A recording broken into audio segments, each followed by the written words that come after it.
Russia has lost another Su-34 fighter jet. It was reportedly shot down by an American F-16 that was handed over to Ukraine, which became the basis for attacks on Washington and aid to Kiev. The National Interest writes that at least 3 dozen Su-34s have already been destroyed during the war with Ukraine, which is almost a quarter of the Russian Federation's pre-war fleet of 140 aircraft. It is noted that combat losses outpace production. Russia is on the offensive in Ukraine, but this incident can be seen as a major setback because the Su-34s are the aircraft that Russia uses to destroy Ukrainian infrastructure, explains geopolitical analyst Irina Sukerman, president of Scarab Rising. It is noteworthy that the news of the loss of the Russian plane immediately appeared on social networks and from the accounts of pro-Kremlin mill bloggers who regularly report on the progress of the war on Telegram. They are critical of the military actions even if they demonstrate support for Vladimir Putin. These propagandists are trying to make Ukraine into a villain and thereby create anti-Ukrainian sentiment among their own population, said Susan Campbell, a distinguished professor at the School of Communication at the University of New Haven.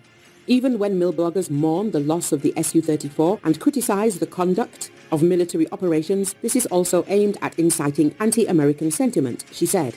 The use of the F-16s here is important because pro-Kremlin propagandists are looking for any excuse to attack U.S. aid to Ukraine and to prove that Ukraine is just a proxy for the CIA/MI6, etc., who are directly attacking Russia with their equipment, Zuckerman suggested. It's another way to discredit NATO and support their conspiracy theories that the alliance has been plotting to attack or invade Russia all along. It's also a good way to spin the failure and the fact that Russian air superiority has now been effectively weakened. Even despite criticism of Russia's military leadership, the message that NATO poses a serious threat remains in force. The spirit of these posts from pro-Kremlin bloggers is clearly intended to highlight the dangers of NATO and the possibility of future such attacks, perhaps as a justification for new and more serious airstrikes in Ukraine, or even a potential justification for taking provocative action against NATO. Zuckerman concluded.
Who refused to pay the command. He sharply criticized Russian propaganda and personally Skabeeva for lying as well as the command and demanded that the situation be urgently sorted out.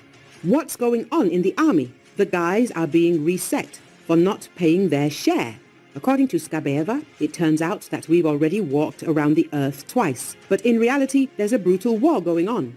He declares, listing the most brutal practices of the Russian army which are applied to Russian soldiers. He noted the dispatch of assault squads of soldiers who have been trained to operate drones. Bureaucracy and lies have engulfed various structures of the Russian armed forces, and headquarters are drowning in paper reports.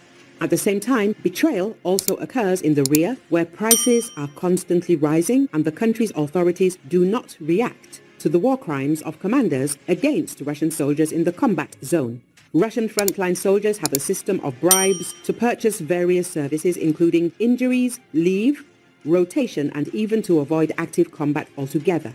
According to the Ukrainian underground within the Western Military District of the Russian Armed Forces, there is an increase in the number of convictions under the article on fraud with payments in garrison courts in Russia. In particular, it is noted that after the beginning of the full-scale invasion of Ukraine by the Russian Federation, and especially over the past 6 months, within the Kursk, Bryansk and Belgorod regions, commanders of various levels in their units provide servicemen with various so-called benefits. These benefits include a new military rank, days off, vacations and new category of sea drivers licenses for a certain amount of money. There is also a new trend of fraudulent schemes by the enemy forces.